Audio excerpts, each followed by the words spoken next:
livro saiu, o Evangelho segundo o Espiritismo, capítulo 15. Fala da caridade e não a salvação, de novo. A gente precisa fazer muita caridade, principalmente nós aqui da mesa. Necessidade da caridade, segundo Paulo. Ainda, bom, aqui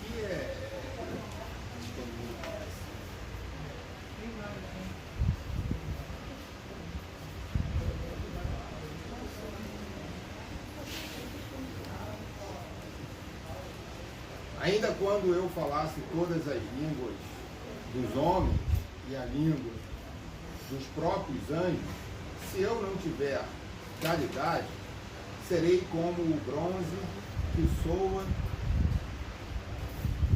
e um símbolo que retine. Ainda quando tivesse o dom de profecia, que penetrasse todos os mistérios e tivesse perfeita ciência de todas as coisas, ainda quando tivesse toda a fé possível, até o ponto de transportar montanhas, se não tiver caridade, nada sou. E quando houvesse distribuído os meus bens para alimentar os pobres, e houvesse entregado meu corpo para ser queimado, se não tivesse caridade, tudo isso de nada me serviria. A caridade é paciente, é branda e benfazeja. A caridade não é injubilosa, não é temerária, nem precipitada, não se enche de orgulho, não é desdenhosa, não cuida de seus interesses, não se agasta, nem se azeda com coisa alguma, não suspeita mal, não se rejubila com a injustiça, mas se rejubila com a verdade. Tudo suporta, tudo crê, tudo espera, tudo sofre. Agora, estas três virtudes, a fé, a esperança e a caridade, permanecem, mas dentre elas, a mais excelente é a caridade. Paulo, primeira epístola aos Coríntios. De tal modo compreendeu Paulo essa grande verdade, que disse: quando mesmo eu tivesse a linguagem dos anjos, quando tivesse o dom de profecia que penetrasse todos os mistérios, quando tivesse toda a fé possível, até o ponto de transportar montanhas, se não tiver caridade, nada sou. Dentre essas três virtudes, a fé, a esperança e a caridade, a mais excelente é a caridade. Coloca assim, sem equívoco, a caridade acima até da fé. É que a caridade está ao alcance de toda a gente, do ignorante como do sábio, do rico como do pobre, e independe de qualquer crença particular. Faz mais, define a verdadeira caridade, mostra não só na beneficência, como também no conjunto de todas as qualidades do coração, na bondade e na benevolência para com o próximo.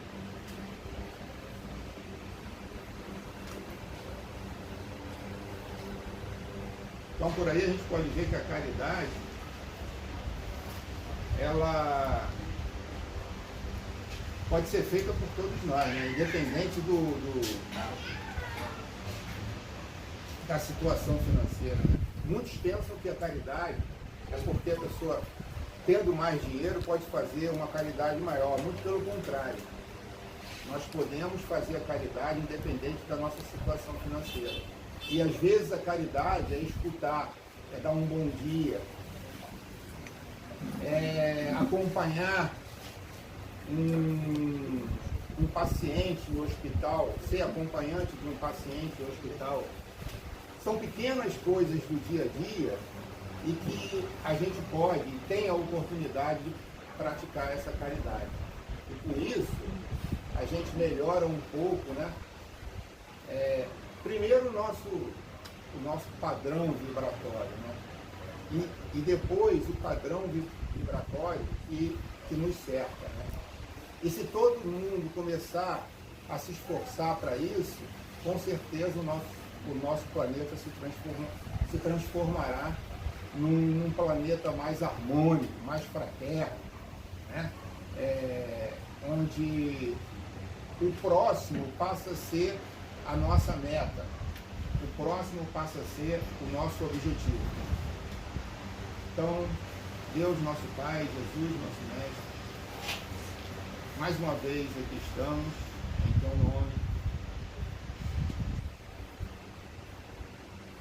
Obrigado, Senhor, por mais esta oportunidade.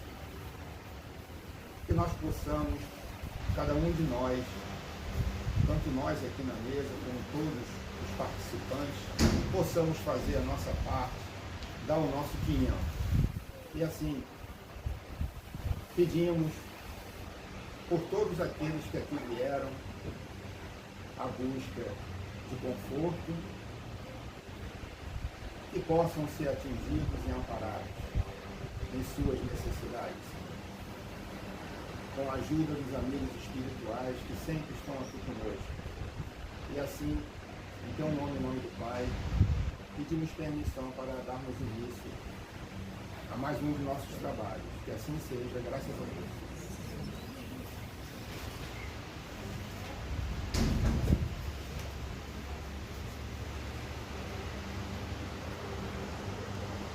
Quem gosta de animal aí? Vou nem responder. Vocês vão gostar dessa palestra. Fica com Deus aí. Tá? Boa semana pra você, tá? Eu vou passar um dado pra você, pra quarta-feira nós se encontrar. O coração da Angelinha tá vindo junto com essa palestra, tá, gente? É a Angelinha que mandou pra gente, tá? Falou, faça essa. Falei, tá bom, vamos passar assim.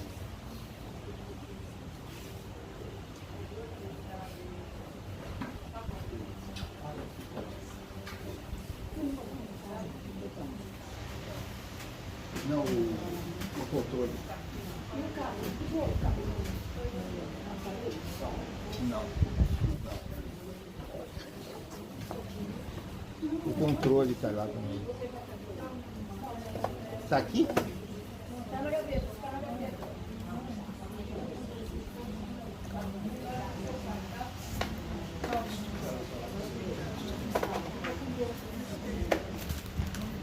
Tá aqui? É esse aqui, branco? Não, preto mesmo. Não pegou um preto aí agora? Tá bem preto? Não, é do... Deixa eu botar na caixa. Ai, como é que a gente esqueceu, né? Tá aí? Tá aqui, né? Porque eu botei na parede. Não levei pra casa, então. Eu não vi esse branco que você falou. Desculpa, gente. Você vê que eu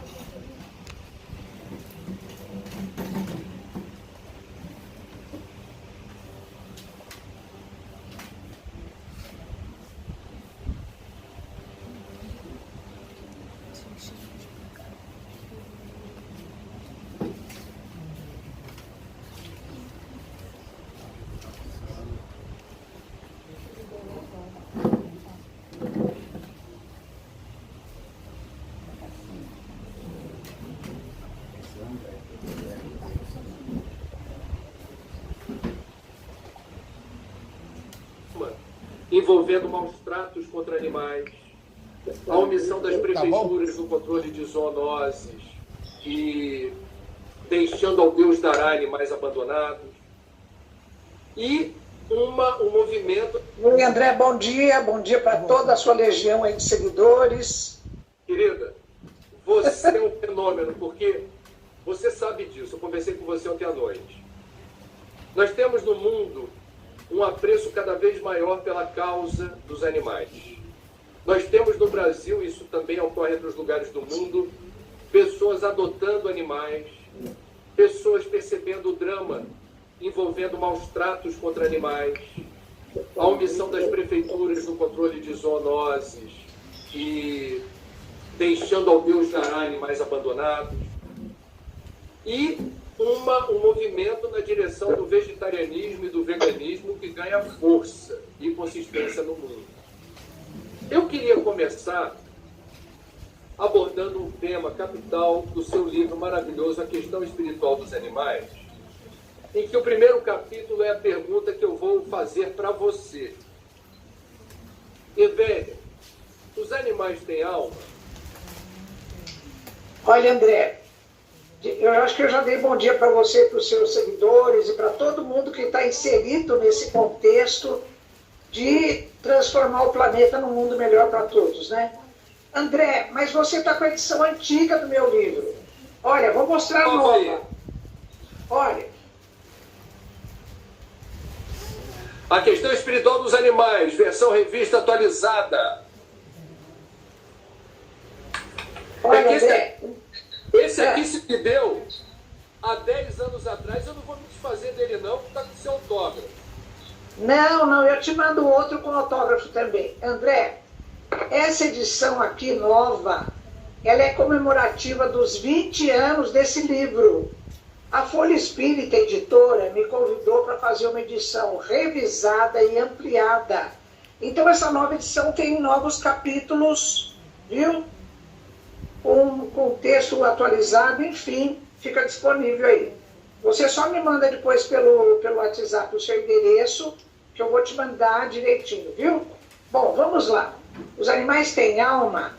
Essa pergunta, com essa frase, é o título de um dos livros de Ernesto Bozano, né? Você imagina, Ernesto Bozano, um filósofo genovês, tantos anos atrás, ele já tinha essa percepção. Aliás, Kardec já tinha essa pergunta lá para trás, há 160 anos, né? Então, André, vamos ao Livro dos Espíritos, questão 597. Kardec pergunta aos espíritos, se os animais têm uma inteligência, ele não pergunta se os animais têm inteligência, ele já afirma. Se os animais têm uma inteligência que lhes dá uma certa liberdade de ação, há neles um princípio independente da matéria? A resposta é direta e objetiva, sim, e que sobrevive à morte do corpo físico. Então, André, em vários lugares das obras da codificação espírita já existe esse conceito, sim. Os animais são seres espirituais em evolução e eles são nossos companheiros de jornada e esse princípio inteligente deles, que é o mesmo nosso, agora com o nome de espírito, sobrevive à morte do corpo físico. É lindo isso aí, não é? Existe uma diferença, porque há quem diga assim, não, os animais não têm inteligência, têm instinto. Quem tem inteligência somos nós. Você já demonstrou, segundo a doutrina espírita, na pergunta de Kardec já está embutida a ideia de que os animais são inteligentes. Agora, descreve para mim o que seria a inteligência dos animais. Olha, inteligência, aliás, é um atributo tão importante, André, porque é o ponto de equilíbrio entre a visão espírita e a visão acadêmica. Quando você fala de inteligência, você pode ter uma conversa da academia com a literatura espírita, não é?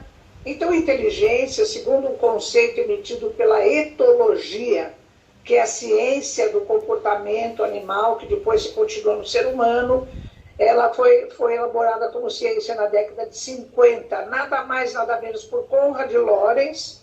Então, a inteligência, ela corresponde a todos os atos em que há uma relação de causa e efeito. Então, o indivíduo resolve um problema.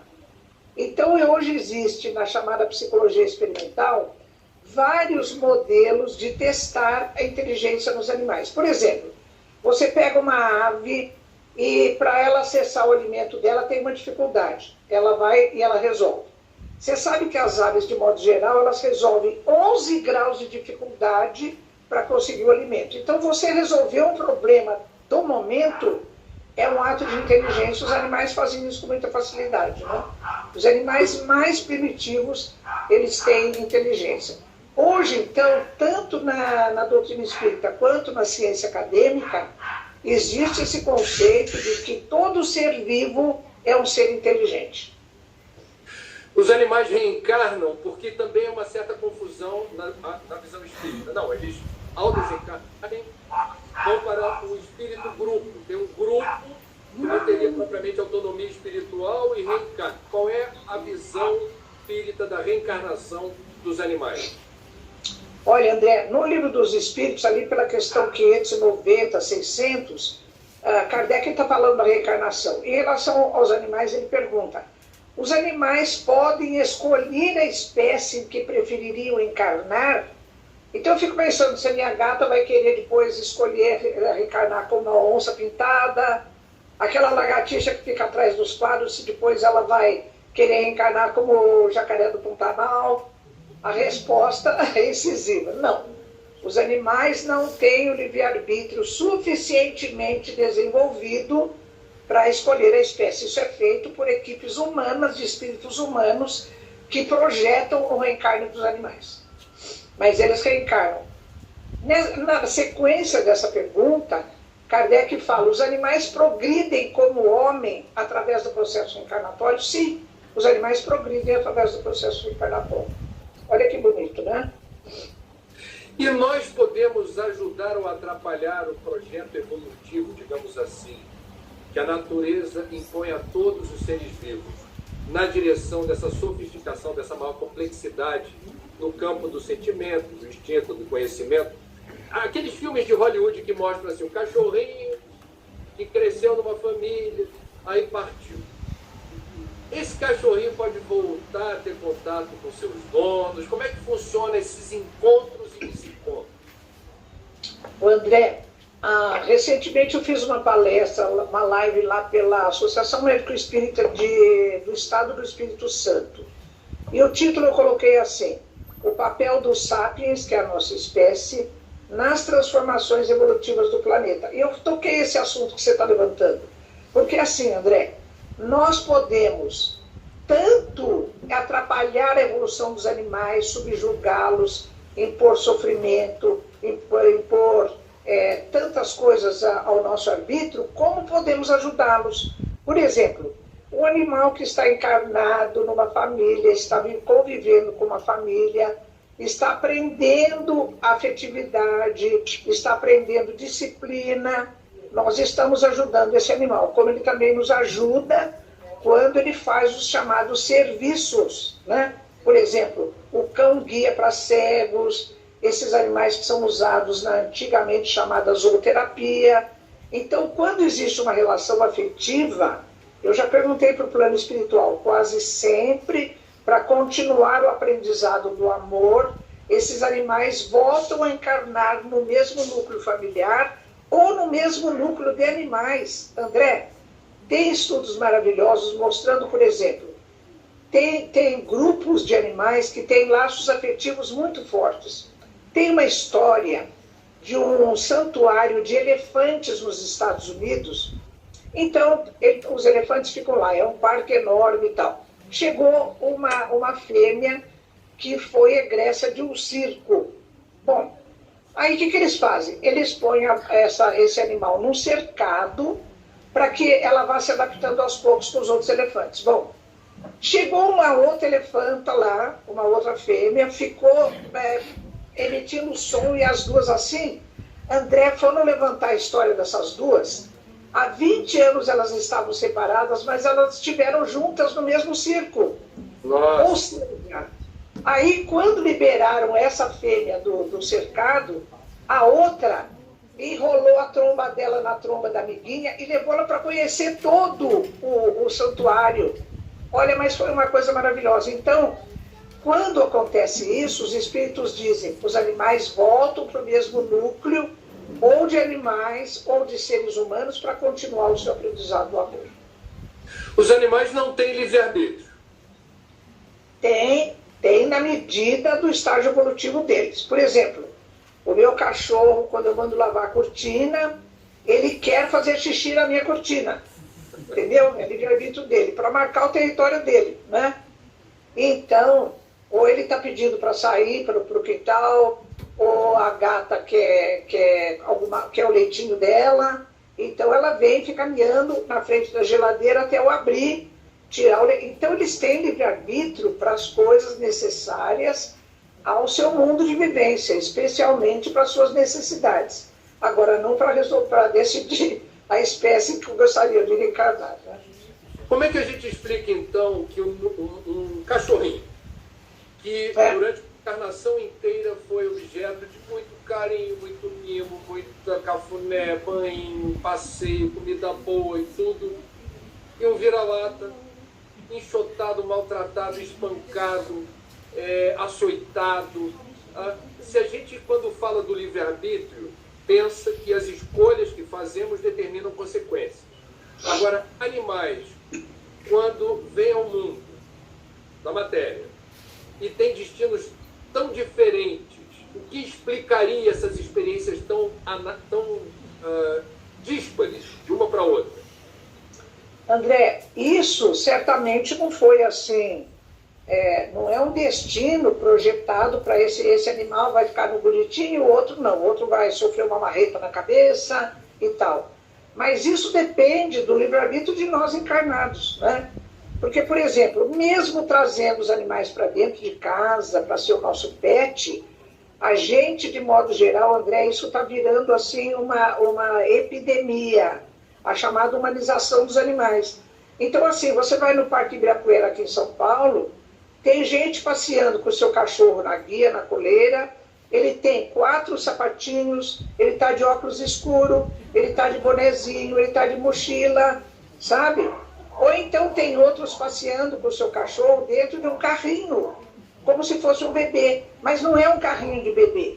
A indústria de pet, André, é tão esperta que ela está fazendo carrinhos para gatinhos, para cães de médio porte, de pequeno porte. Então você vai passear no Ibirapuera, você não deixa o cachorro correr numa guia mais permissiva. Você põe o animal dentro do carrinho e fica passeando com ele como se fosse o seu bebê. Aliás, André, tem um dado muito preocupante, que é o seguinte, olha, hoje existem mais cães dentro das casas brasileiras do que crianças. Não é? Por quê? As pessoas estão substituindo a presença de uma criança no seu lar por cachorro. Por quê? O cachorro ele tem um afeto incondicional, se você chega tarde em casa ele não reclama, se você está mal-humorado ele abana o rabo para você do mesmo jeito, não é? E como ele vive 12 anos, 13 anos, então não é aquele filho assim que vai viver 60 anos e depois está desempregado, você tem que, não é? Então, André, olha o que está acontecendo. Isso é dado do IBGE, né? É uma coisa preocupante, que hoje existe nas casas brasileiras mais cães do que crianças. Como é que você vê, para ficar muito clara a sua posição, essa transferência para os animais de sentimentos humanos, esse excesso de zelo, de mimo, de carinho, de infraestrutura? Qual é o caminho do meio para a gente, ao adotar um animal de estimação, sem prejuízo de todo afeto e todo amor que ele seja digno, a gente não transfira para ele algo que não seria propriamente equilibrado ou saudável, confundir os papéis? Tem um caminho do meio aí? Olha, André, tem uma veterinária colega nossa aqui da USP, a doutora Hannelore Fuchs. Ela ficou tão preocupada com isso que ela fez também a faculdade de psicologia, porque ela começou a perceber não só doenças, às vezes, que são comuns ao ser humano, aos animais, mas principalmente desvios de comportamento, até na área da sexualidade. Então ela tinha 2 consultórios, um de psicologia, que ela atendia o tutor, e o consultório de veterinária, que ela atendia o animal. Então a doutora Hannelore Fuchs, ela disse assim, olha, eu convidei ela 2 vezes para fazer palestra no meu grupo lá na USP. Ela disse assim, olha, o fato de você trazer para dentro da sua casa o animal e humanizá-lo, de modo geral, você está tentando preencher um vazio, uma carência sua, uma incapacidade sua de ter um bom relacionamento com o outro ser humano. André, de fato, no chamado contexto do bem-estar animal, tem muita gente fazendo trabalhos ótimos com a cabeça no lugar, mas tem muita gente também, uma parcela de desequilíbrio, que é uma coisa assustadora, não é? Então a doutora Hannelore fala, olha, O relacionamento humano, ele tem uma carga afetiva, ele tem uma característica que não pode nada substituir. E o relacionamento, o afeto que você tem por um animal é outro contexto, então você não pode pegar uma coisa e querer tapar o buraco da outra, né? Então, isso é, de modo geral, André, isso acaba acontecendo, né? Às vezes tem pessoas que têm dificuldade com o relacionamento com outras pessoas, enche a sua casa de gato, de cachorro e fica com esse excesso. Aliás, isso não é saudável porque você está subjugando os animais, você está fazendo dele ou um brinquedo, ou um boneco, ou um simulacro de bebezinho, não é? Ou então um simulacro da carência afetiva que você tem em relação ao outro ser humano. Isso aí é uma coisa bem preocupante. Então, André, digamos assim, o caminho do meio seria você, por exemplo, você quer ter um animal na sua casa, primeiro você precisa ver as condições, ter a orientação de um veterinário ou de um psicólogo, porque assim, no seu ambiente cabe um animal, porque às vezes, André, você mora num apartamento pequeno e põe um São Bernardo lá dentro. Então não tem condição. O animal fica sozinho o dia inteiro, você põe um gato ou um cachorro lá o dia inteiro, você sai para trabalhar, a sua esposa sai para trabalhar, o seu filho sai para trabalhar, o bicho fica sozinho dentro do apartamento o dia inteiro. Ele vai destruir o sofá, ele vai destruir a almofada, ele vai comer a perna dos móveis, ele tem sinais de estresse agudo. Então, qual seria o caminho do meio? Respeitar o mínimo como é que a gente pode chamar? De comportamentos que compõem o repertório comportamental daquela espécie, né? Então, por exemplo, os cães, eles precisam passear, eles precisam ter um lugar para dormir, eles precisam ter afeto, precisam ter liberdade, conviver com outros animais da mesma espécie, porque o animal que vive sozinho, ele perde a identidade de espécie. Esses papagaios que vivem em gaiolinha na casa das pessoas, ele acha que ele é outra pessoa. Ele não sabe mais que ele é um papagaio. Se você soltar, abrir a porta da gaiolinha, ele não sabe mais procurar comida, ele não sabe mais se acasalar, né? Então, é respeitar o mínimo do repertório comportamental de cada espécie. Há quanto tempo você não come carne, Vênia? Olha, peixe, há muito pouco tempo eu ainda comi, André, alguma coisa. Mas carne mesmo, olha, faz acho que uns 30 anos. Desde que comecei a me interessar. Porque, André, aconteceu o seguinte, olha, eu ia muito ao matadouro, porque como eu sou professora de morfologia, eu ia 2 vezes por ano, pelo menos, ao matadouro buscar material, especialmente cérebro, medula espinal, fígado, pâncreas, para preparar o material e mostrar para os alunos. André, eu vi cada coisa lá dentro, que um dia me deu uma catarse, me deu náusea, eu saí lá fora, eu tive vômito, eu tive tremedeira, eu tive uma coisa tão assim, eu falei, olha, eu não vou mais participar disso, sabe, André? Então, é por isso que quando eu falo de comer ou não comer carne, eu respeito o padrão de cada um, o momento de cada um, porque por que Vênia não come carne? Porque eu cansei de ver situações das quais eu não quero participar mais, né? Então, é uma decisão pessoal e intransferível de cada um, né? Então, eu falo sempre para as pessoas, inclusive já falei para você, André, não tenha pressa. Se você tem essa proposta, vá trabalhando com ela espiritualmente, mentalmente, espere o seu momento, porque o seu corpo tem que estar preparado para isso. Emmanuel, nesse livro, no capítulo de Comer ou Não Comer Carne, eu cito Emmanuel que diz: a gente tem há centenas de anos o hábito de comer carne. Inclusive, o nosso perispírito ele está impregnado dessas vibrações. Então não é assim, a partir de segunda-feira eu não vou comer mais carne. Espera, você tem que fazer todo um trabalho preparatório. Quando você sentir que é o seu momento, porque Rudolf Steiner, ele diz assim, olha, se você precipitar esse momento, o seu corpo vai sofrer. Você tem que ter toda uma estrutura de proposta, de condição orgânica, para que você vá assumindo aos poucos isso. É assim, então eu vou parar de comer carne de boi, tá bom. Mas você vai comer de frango, você vai comer camarão durante um tempo, e você vai, então, aos poucos. Porque Humberto de Campos, ele diz assim, olha, através da personagem do irmão X, né? você alivia o prato de cada dia, para que você, aos poucos, você vá se adaptando a esse novo. E tem uma assessoria de nutricionista, que você vai precisar repor vitamina B12, que já tem sintética, você vai ter que repor ferro, o que é fácil, porque tem muito alimento cheio de ferro, e ômega 3, né? Então, é necessário que haja essa preparação nesse momento. Então, o meu momento, ele diz assim, foi uma ruptura meio violenta, porque eu já vinha com essa proposta, mas mesmo assim eu fui deixando aos poucos, né? E vem, nesse ano, eu falei para você ontem à noite, eu não comi carne de boi porque eu decidi parar. Eu não quero ser agente não só de todas as mazelas que você viu de perto ocorrerem em abatedouros, mas a pecuária extensiva é o principal vetor de desmatamento da Amazônia. Eu sou ambientalista, eu não quero ser contraditório com o que eu defendo. Reduzir drasticamente o consumo de outras proteínas, e entendo perfeitamente quando você diz que a gente precisa de uma orientação nutricional. Eu queria entender o seguinte: existem pessoas com muita facilidade de abdicar da carne e outras não. A minha filha mais nova, ela é vegana. Eu sei, Raquel, faz tempo.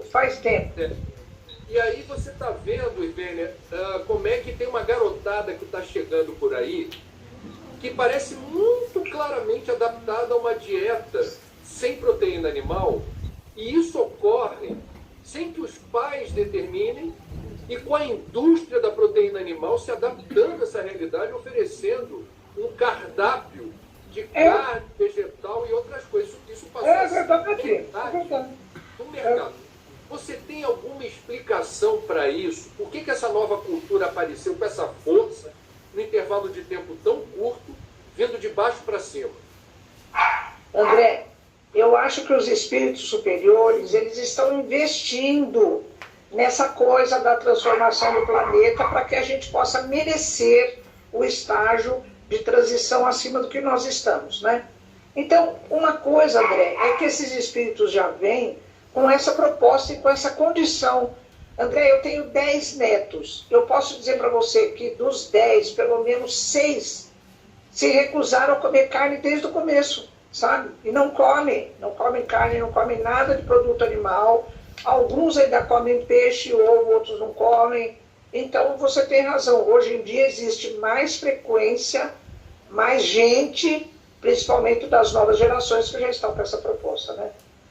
Então, André, essa coisa que você falou, que você quer, não comendo carne de boi, ajudar não só a sua saúde, porque, André, há uns 10 anos foi feita uma força-tarefa entre a Sociedade Americana de Nutrição Humana e a Associação Canadense de Nutrição Humana. Eles estudaram todas as dietas.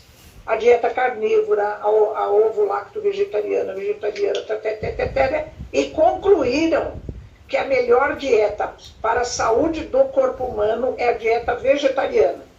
Não é a carnívora e não é a vegana, outras coisas que são mais radicais, que precisam de mais substituição, mas a dieta vegetariana.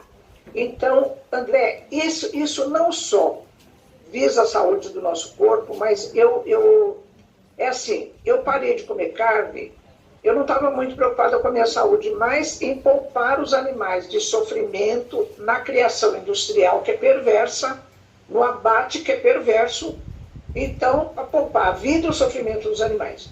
Mas, André, em relação ao planeta, hoje em dia, a minha filha caçula Laura, que é agrônoma, ela me explicou, ela trabalhava com isso, ela me explicou essa tal de pegada ecológica, né? Que é um índice de avaliação de quanto o ser humano está gastando os recursos naturais do planeta e o quanto o planeta está aguentando trabalhar com os resíduos do comportamento do ser humano, né? Então, André, esse tema, nessa palestra que eu fiz lá sobre o papel dos sapiens, eu peguei da WWF, que é uma das maiores instituições do planeta de preservação do planeta Terra, né? Então eles dizem assim, no momento atual, nós já precisaríamos de um planeta e meio, porque o que nós estamos solicitando dos recursos naturais está acima da possibilidade do planeta só no qual nós vivemos. Agora, André, a maior parte, o maior responsável por isso é a devastação das florestas e das matas por conta da formação de pastos e de terreno para as monoculturas. Isso é uma coisa assim absurda, o que a gente está fazendo com o planeta, né? Então tem dados da Embrapa, André, agora bem atualizados de uns anos atrás, que diz assim, olha, eu estou com o computador aberto aqui. No Brasil existem 200 milhões de hectares de pastagens. 90% dessas pastagens são implantadas. Eu liguei para minha filha e falei, Laura, o que significa pastagem implantada? Ela disse, mamãe, é quando você, para plantar aquilo, você derruba mata ou floresta. André, 90% dos 200 milhões de hectares foram devastados de mata e de mata atlântica, de floresta amazônica, de cerrado, por conta de plantação. Plantação para quê? Ou para fazer monocultura, ou para pôr boi em cima. Agora, André, veja bem. Um ser humano pesa em média 70 quilos. Um boi pesa em média, vamos dizer, 450. Existem mais bois no Brasil do que seres humanos. Essas monoculturas, André, de milho, de soja e de outras coisas, 80% é para alimentar boi, frango e porco, para depois a gente comer esses animais. Então, André, nós estamos devastando o planeta, e não é só no Brasil, tem monocultura por todo lugar aí, né? Por conta de pôr boi em cima e de monocultura para alimentar boi, porco e frango. Então, o planeta está pedindo, pelo amor de Deus, para quem quiser continuar a comer carne, que o faça, mas não coma mais boi. Vai comer boi, bicho pequeno, principalmente que pode ser criado na vertical e não na horizontal. André, a média brasileira de boi no pasto é de um boi por 1,5 hectare. É muita superfície de planeta para um boi. A Laura me disse assim, mamãe, se nesse 1,5 hectare você plantar qualquer coisa, feijão, milho, soja, ervilha, você vai ter uma conversão alimentar maior do que te dá um boi. Então, André, não existe razão nenhuma para comer boi, pelo contrário. Depois tem assim, olha, no meu capítulo eu começo dizendo, o fato de dizer o ser humano precisa da proteína animal, isso é um mito. O ser humano não precisa da proteína animal, ele precisa de aminoácidos, que são as moléculas formadoras de proteínas. E aminoácido está cheio por aí, né? Nossa, eu vi esses dias, obrigado pela aula, você é muito fera. Eu sabia que conversando com você a gente ia ter uma aula magnífica. Eu vi essa semana na Netflix um documentário chamado Dieta dos Gladiadores. André, eu ia te falar disso, ainda bem que você já viu. Esparrama aí no teu Instagram isso aí. Não, que é fantástico, porque mostra, entre outras coisas, que campeões de MMA, o homem mais forte do mundo que levanta automóvel, time de basquete dos Nossa, fantástico. Esse povo não está comendo carne e eles avançam no documentário na direção da mito da proteína animal, que você percebeu bem. O que a gente captura na carne é o que está presente na alimentação desses animais herbívoros que tem aqui. E o segredo, a receita da força física. Pois é. Agora, vamos lá, Ivênia, você citou Humberto de Campos, irmão X, um autor importante na literatura espírita, o mesmo de Brasil, Coração do Pátria do Evangelho, que eu tenho assim, algumas diferenças em relação às formas como a gente é apresentado enquanto país no livro. Mas vamos lá. O Brasil é o país do churrasco. O Brasil é o país que aprendeu a confraternizar e celebrar em torno do assador ou da brasa, da carninha. O Brasil exporta churrascarias rodízio para o mundo inteiro. Mundo inteiro.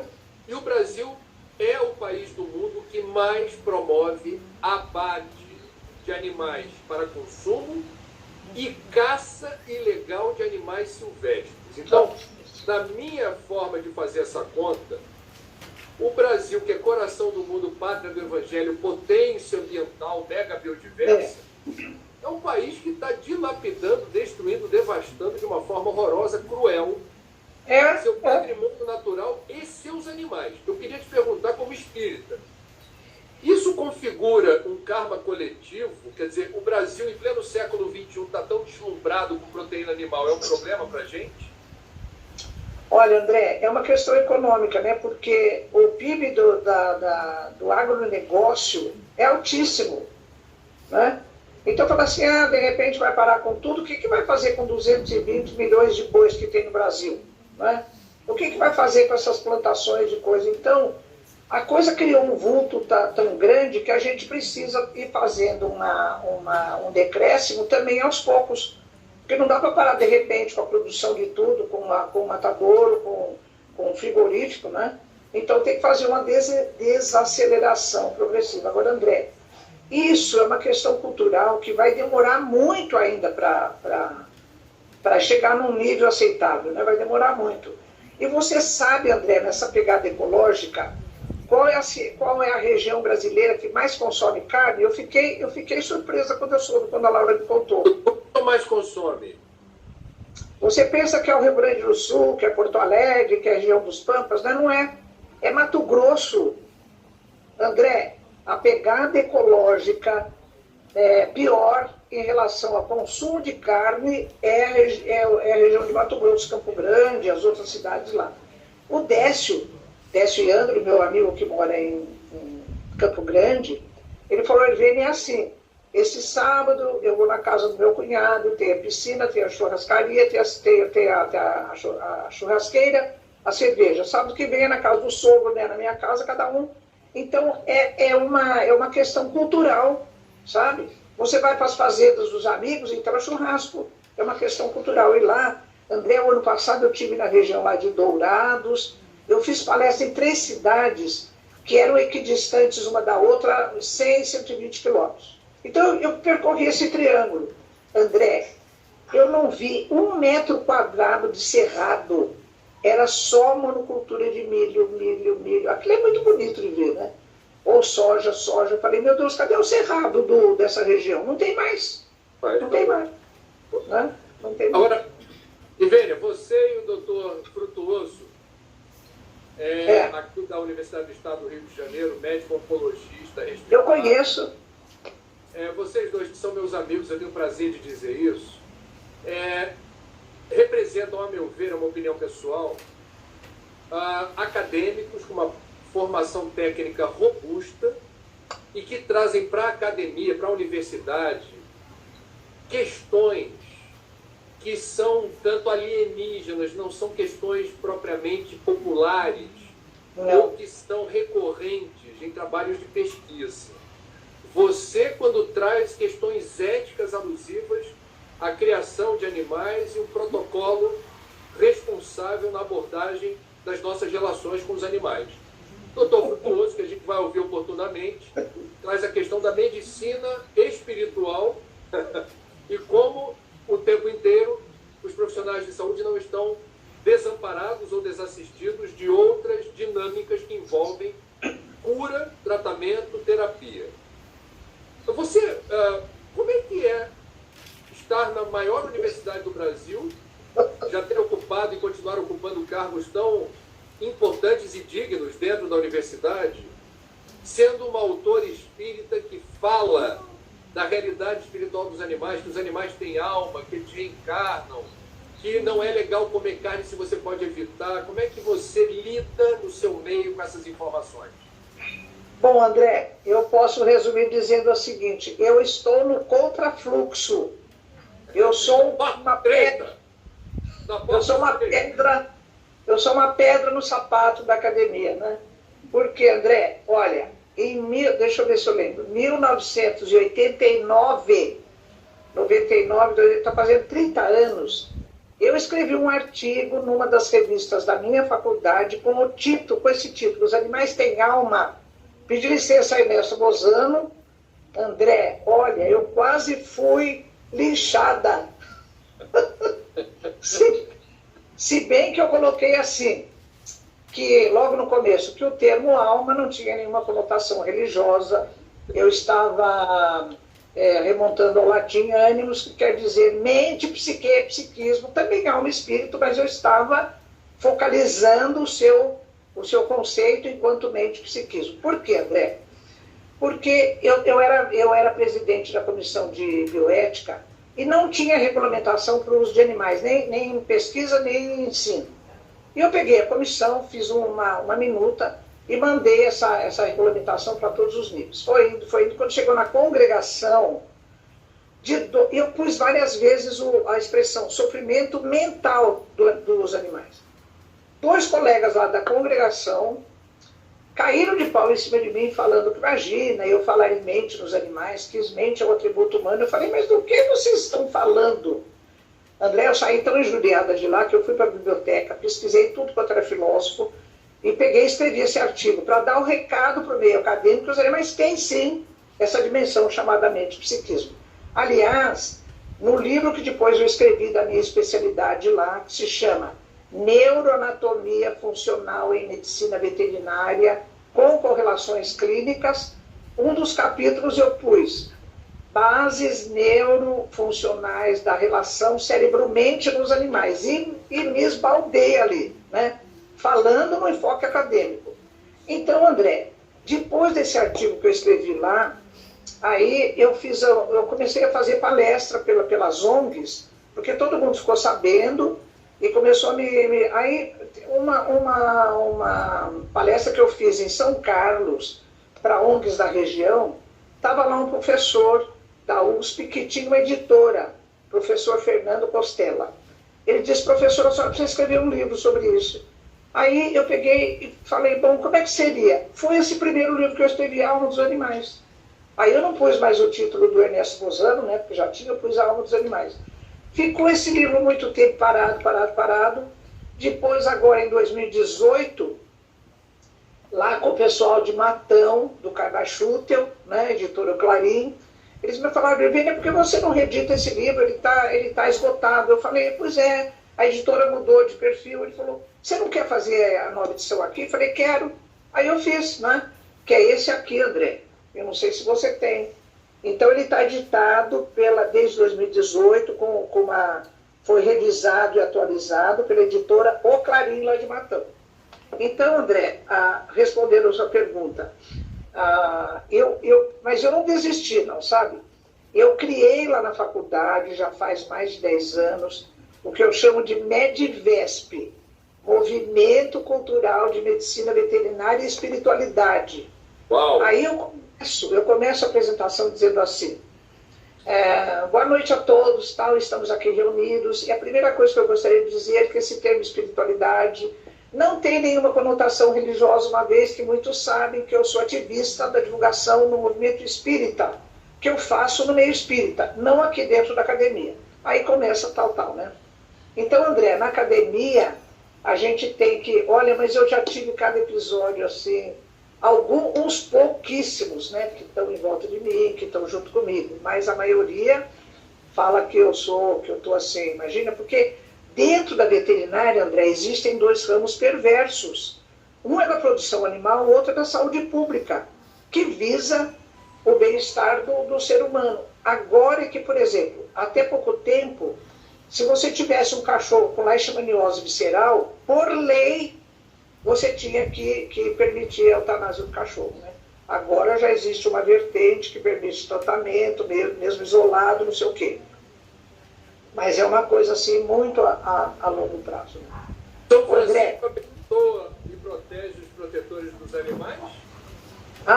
Eu sempre falo, olha, hoje cedo, quando estava esse rosto aqui, esse rosto que não ligava, eu falei, algum preposto de Francisco de Assis que entenda de informática, olha, dá um SOS aqui, porque nós precisamos fazer esse programa. Acho que ele nem viu alguém que ia atender, viu? Jesus sempre... André, olha, são 2 temas. Quando eu abordo, um é a questão dos animais e o outro é aborto. Pode esperar que tenha rosto, pode esperar. Impressionante, viu? Você topa fazer oportunamente uma live sobre essa questão do aborto comigo? Olha, topo, André. Topo sim. Já que você... Mas olha, eu já fiz palestra por aí, agora... Outro dia eu estava em Jabuticabal, eu fiquei 3 meses lá e fiz umas palestras lá pelo Centro Espírita que minha filha e meu genro frequentam. E a presidente pediu uma live sobre suicídio. Eu falei, olha, porque ela disse que no atendimento fraterno, assim, chove gente que está à beira do suicídio, né? Ou filho, ou... E eu falei, olha, vamos convidar uma pessoa que trabalhe na área de prevenção. Então eu convidei o Alejandro Vera, que é psiquiatra, que é presidente da AME Osasco, muito meu amigo aqui, ele fez a live, foi muito bonita, né? Mas a gente pode conversar sim, André, claro. Apenas porque você mencionou que é uma área que você tem falado bastante. A gente está chegando no fim.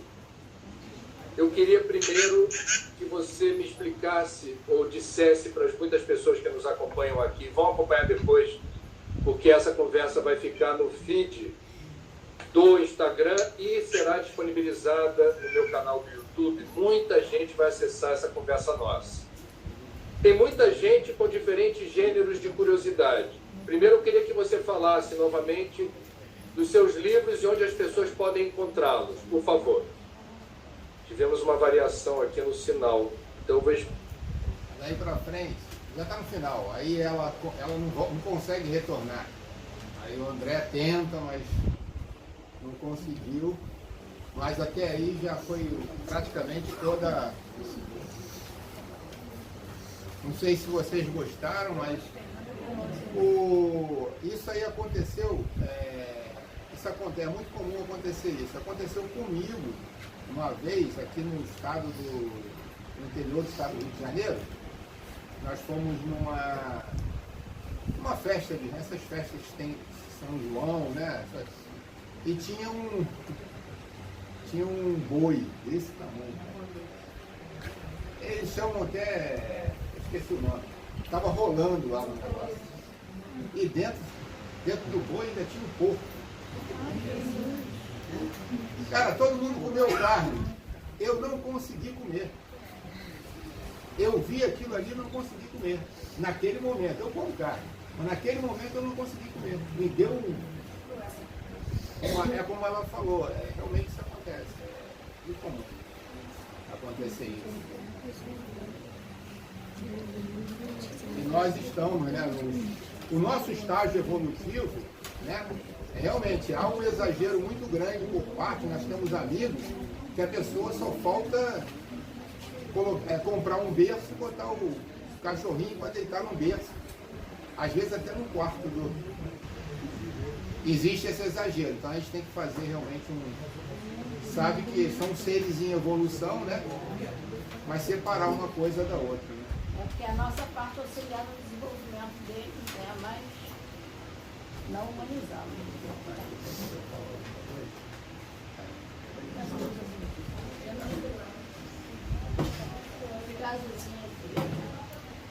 Alguém quer fazer algum comentário?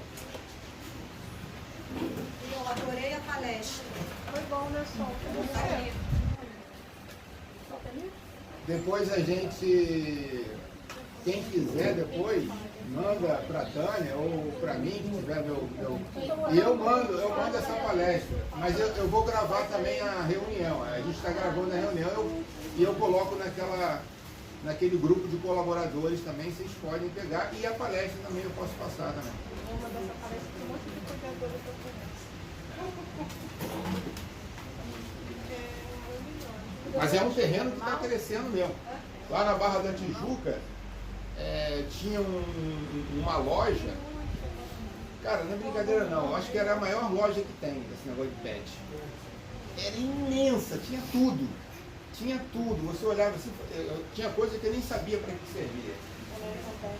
A gente entra às vezes numa festa dessa e tem coisa que é inacreditável. Mas aquilo existe porque teve gente que procurou, né? Aí era a ideia. Esse rapaz que fez a entrevista com essa doutora aí, André Trigueiro, ele é um excelente palestrante. Quem quiser, É muito bom. Eu já assisti algumas palestras. E essas tampinhas que eu arrecado que vocês trazem o tempo todo, que já está lotado, vai ter um projeto também para castração e cuidado dos animais abandonados, tá? Amanhã mesmo vai ser entregue as tampinhas. Compram ração, quem quiser ajudar, participar de qualquer tipo de tampinha, pode trazer, deixar aqui que todo mundo come. Amanhã eu devo entregar mais ou menos. Eu nem sei a quantidade, eu nem sei se uma viagem só vai poder. Estou muito feliz, porque são 2 meses sem entregar. Eu estou com carro, minha casa e apartamento de colegas lotado. Amanhã, o meu marido, o marido da Cris, acho que vai passar o dia inteiro entregando tampinhas. Dizem que o desencarne, né, a reencarnação do animal, ele é muito rápida, né? Ele desencarna e encarna. Depende, tem animais que ficam na espiritualidade esperando o dono por 4 anos. Existe o Xavier, tem o Chico Xavier. Existem algumas particularidades, mas Normalmente da cachorrinha dele. não, mas eles não têm, o animal não tem essa. O animal não tem essa, como ele falou, esse livre-arbítrio. Entendeu? Então normalmente ele vai para uma família que já cuidou dele, né? Então ele tem aquela afinidade. Mas ele mesmo ele não tem essa. Não tem, mas muitos, quando eles criam uma ligação muito grande com o seu dono, ele fica, até mesmo quando ele desencarna, 4 anos ainda dentro da casa esperando pelo dono. E muitos também têm a permissão de esperar o dono desencarnar. O dono desencarna e encontra o seu animal de estimação que ele tanto teve vínculo, né? Com ele. Isso. Ele tem um vínculo tão grande que encontra. Menores seres da criação do pai, aí ele está fazendo. Os menores seres são as plantas dos animais. Dizem que a diferença por exemplo, de um animal, do cachorro, um animal, entre a distância, né, do ser humano para o ser humano é quase que entre nós e o espírito já puro, né, mais ou menos assim. São milhões de anos. Dizem que o cachorro deu dono como se fosse. Até no livro dos espíritos ele fala que os espíritos respondem, o Kardec pergunta, o espírito responde que a diferença entre que existe o animal para a gente é a mesma da gente para Deus, mas eu acho que Deus ele faz mais ou menos exatamente. Só que isso aí, Deus, a gente não chega à perfeição divina, né? Senão nós transformaríamos em Deus. A nossa perfeição é relativa.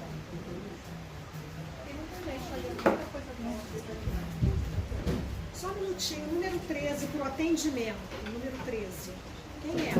13 e 14. O 14 está aqui e o 15 tem um que eu dou no papelzinho que eu estou. Então, o 13 não está aqui. Ele é trouxe aqui. Esse assunto não se esgotou, né? A Angelinha passou um monte, né? O Rubens. Eu não estou o Rubens novamente. Rubens? É bem parecido. É o agente administrador, como é que chama? Trabalha lá na escola. Gente, como é que ele está pensando no seu Rubens? Ele deve estar falando em mim. Esse assunto não se esgotou, na verdade, que a Angelinha passou vários vídeos para a gente. Porque muita coisa ficou aqui em dúvida ainda, né? Curiosidades. Então a gente vai ver outros que falem mais um pouco, tá bom?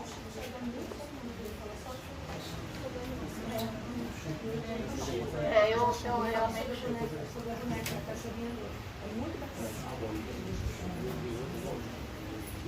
Então vamos nos preparar. Vamos lá, minha gente. Quem veio aqui tem alguém aqui que veio a primeira vez? Você, mais alguém? Aqui também. Então sejam bem-vindos, que vocês encontrem aqui o carinho, o aconchego, a paz que vieram buscar, tá? Então vamos fechar os nossos olhos, abrir os nossos corações e conversar com Deus. Pai querido, antes de pedir, queremos te agradecer essa oportunidade. Contigo, Pai, com o nosso Mestre Jesus, nosso amigo, nosso irmão, com os amigos da espiritualidade que nos assessoram, tanto aqui na casa quanto no nosso dia a dia, de cada um de nós que aqui nos encontramos. Obrigada, Senhor. E nos dirigindo diretamente ao nosso Mestre Jesus, querido amigo, que as vossas bênçãos possam nos auxiliar a todos, nos envolver a todos, que neste momento todos os irmãos que se encontram afastados da casa, sejam os trabalhadores ou os frequentadores, estão ainda seguindo suas restrições, que eles sejam neste momento envolvidos, Mestre Jesus, por ti e por esses amigos desta casa. Cada um deles possam sentir o teu abraço, Mestre Jesus,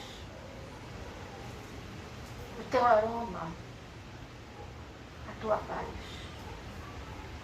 que seja derramado sobre suas águas, já separadas em seus lares, o remédio necessário ao refazimento físico e espiritual de cada um que desta beberem. E que fluidos salutares, esse medicamento também possa ser derramado sobre as nossas águas aqui, que haveremos todos beber. Mestre Jesus, pedimos também pelos irmãos cujos nomes se encontram nas caixinhas, sejam encarnados ou desencarnados, que sejam cada um deles atendidos dentro das suas necessidades. Pedimos pelo nosso Brasil, Mestre, pelo povo brasileiro, pelos governantes, discernimento, para que possamos auxiliar nessa tomada, nessa transição, nessa mudança que está acontecendo no nosso país. Que possamos ser incentivadores, que possamos nos mantermos em prece diariamente, pedindo para que a paz permaneça em cada coração, em cada lar, que ela se faça presente, que ela se materialize, que tome corpo, que possamos cada um de nós termos empatia uns com os outros, respeitar as opiniões de cada um e continuarmos nos mantendo em prece, pedindo para que a paz no nosso Brasil se fortaleça a cada dia, que o amor ao próximo seja sempre a bandeira, essa bandeira da caridade que tu nos ensinaste, Senhor, a carregar diariamente.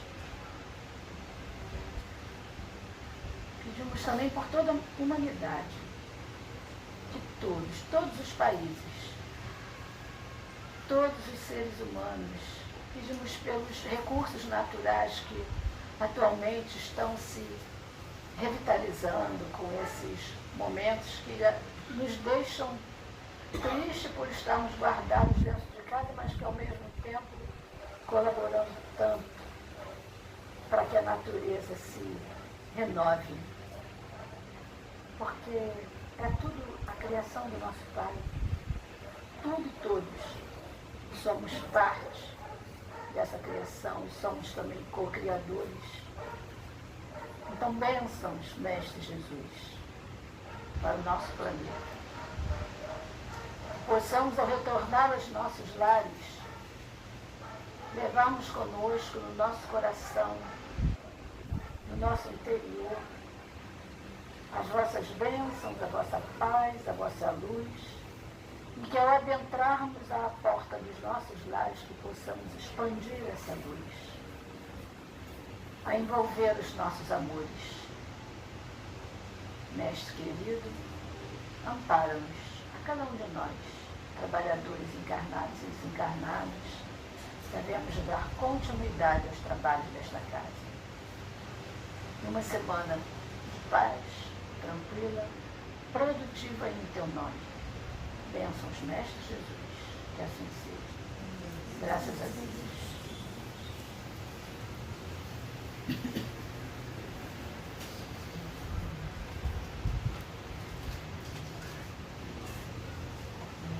Quem está vindo aqui? Quem está vindo aqui a primeira vez, a gente vai passar, nós os trabalhadores passaremos para aplicar o passe. Logo depois do passe, podem se dirigir ali à mesa, tem os copinhos com água, que tem um remedinho para cada um, tá?